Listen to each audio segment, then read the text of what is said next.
Jinwoo laban sa mga Titan magsisimula na. Jinwoo at Iron nagkita ng muli at pinakita na din si David ang dating chairman ng Hunters Bureau at si Thomas Andre na isa na ngayong UFC fighter. Kaya naman simulan na ang Chapter 184 up to Chapter 185. At kung bago ka lamang sa aking channel ay mag-follow and subscribe ka na upang maging updated ka sa ating solo leveling manhwa review. Maraming salamat, let's go! Sa pag-angat ng mga tangke ay agad din silang ibinagsak ni Jinwoo at napatanong ang general kung ano ba ang nangyayari, sabay napatingin ito sa kalangitan. Dito ay nagsimula ng lumabas ang mga Titans at makikitang marami ang kanilang bilang na tila ba naging unano ang bida sa kanilang harapan at tanong ng leader kung si Jinwoo lamang daw ba ang nagbabalak na pumigil sa kanila, ngunit sagot ng bida na mukha raw ba siyang nag-iisa ngayon. Kaya naman sa pagdilim ng malawak na lupa ay dito na lumabas ang mga sundalo ni Jinwoo kung saan pinalabas na din ni Jinwoo ang grupo nila Tang, ang grupo nila Kiba, ang grupo nila Beru, ang grupo nila Jima, ang mga Giant, ang mga Angels, ang mga Dragon, sapagkat ngayon ay magsisimula na ang matinding bakbakan ng mga ito laban sa mga Titans na gustong sakupin ang mundo. Sa pagtititigan ni Jinwoo at ng leader ng mga Titan ay pinakita na din ng presidente ng USA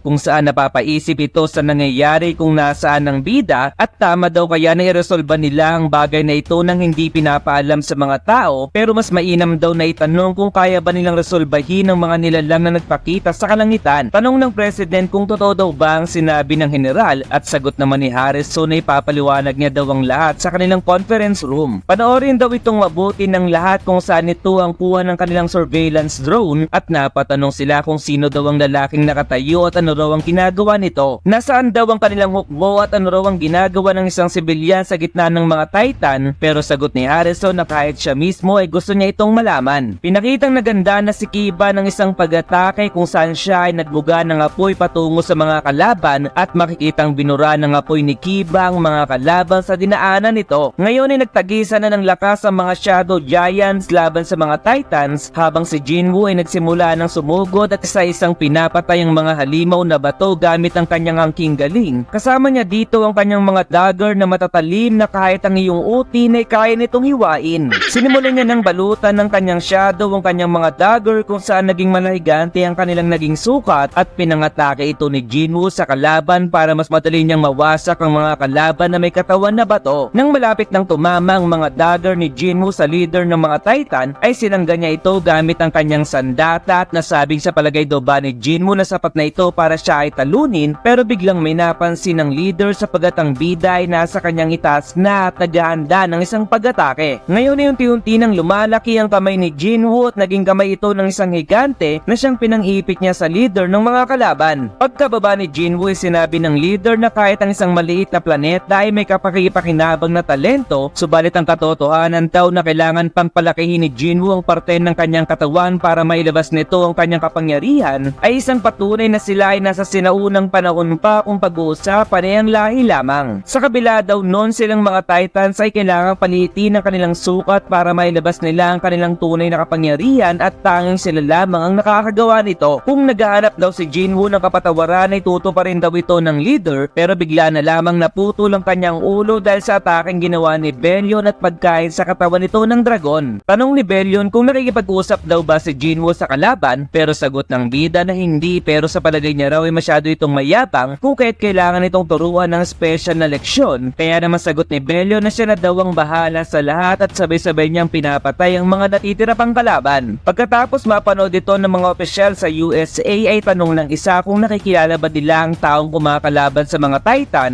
habang sa isip ng president na pinaglalaroan lamang ni Jinwoo ang mga kalaban at hindi niya akalain na ang mga nakikita niya lamang sa movie ay magkakatotoo sa totoong buhay. Sagot ni David na imposible daw na makilala nila ang katauhan ng bida, pero yun ay kung ang pag-uusapan nila ay ang pagiging realistic, dahil paano daw kung mag-hire sila ng taong hindi realistic. Meron daw taong makapagbibigay ng impormasyon tungkol sa katotohanan na hindi kayang ibigay ng iba sa pamamagitan ng kakaibang pamamaraan, at ito nga raw si Madam Norma dahil gaya ng dati ay gagabayan sila nito patungo sa tamang katotohanan. Sumunod ay magaganap na ang national tournament kung saan nakita ni Jinwoo si Kim Chul at tanong ng isa kay Kim Chul kung bakit hindi pa ito naghahanda ng kanilang supplies, habang si Jinwoo ay nakatitig dahil bigla niyang naalala si Iron. Wika ng kapitan sa kabilang grupo na hindi siya makapaniwala naniniwala dahil nilagay si Jinwoo sa lahat ng laban kahit isa lamang itong first year at narinig niyang ang ace nila Jinwoo ay na-injury pero paano daw naging ace mismo ang ating bida? Sagot naman ni Choi Tae-woong na mapapanganga sila kapag nakita nila kung gaano kagaling si Jinwoo, pero sagot ng kabila na imbes na pagalingin nila ang kanilang pagtakbo ay mas gumaling pa ito magbiro at sa totoo lamang daw ay meron din silang malahalimaw na player na kakasali lamang sa kanila. Sa isip ni Kim Chul na bakit daw siya nakakaramdam ng kakaibang pakiramdam na tila ba kailangan niyang lumuhod kay Jinwoo hindi pa niya ito nakikita noon at maaari daw pa yan na siya ay natatakot dito. Pero bigla siyang umiyaw na okay lamang siya na kinagulat ng kanyang mga kasama dahil imposible daw na matakot siya sa isang katulad ni Jinwoo na mukha namang mahina at kung may problema daw ang bida sa kanya ay bakit daw hindi sila pumunta sa ibang lugar para pag-usapan ito. Kaya naman natuwa ang mga kasama ni Jinwoo at nagpaalala na huwag patayin si Kim Chul habang sinabi naman ng kanyang kapitan na siguraduhin daw nito na siya ay magpipigil sa mangyayaring laban. Sagot ni Jinwoo na wala daw masamang mangyayari, sagot naman ng kanyang mga kasama na sila ay nagtitiwala sa bida at siguraduhin daw nito na babalik si Kim Chul na kaya pa nitong maglakad pabalik. Sa ilalim ng hagdan ay sinabi ni Kim Chul na isang biro lamang daw ba si Jinwoo para sa kanya dahil parehas silang nakasuot ng athletic uniform, habang nasabi ni Kiba na masaya siyang nakita muli si Iron at binati naman nila Bero si Iron sa muli nitong pagbabalik, pero wika ni Belio na hayaan na raw sa kanya si Iron dahil sisiguraduhin niyang tuturuan niya ito ng leksyon para hindi na maulit pa ang ginagawa nitong pagkilos ngayon. Subalit biglang naiyak si Iron na sobrang niyang pinagtataka talaga, sabay napalood kung bakit nangyayari ito, habang sa isip ni Jinwoo na dahil sa namuling tao si Iron at hindi na parte ng kanyang sundalo ay wala nang dahilan para sila ay magkita pa. Biglang pinahinto ni Iron si Jinwoo at tinanong kung ito raw ba ang tinatawag na pag-ibig, samantalang si Jinwoo ay pumangit ang mukha dahil napaisip pa naman siya kung ano ang sasabihin ni Iron.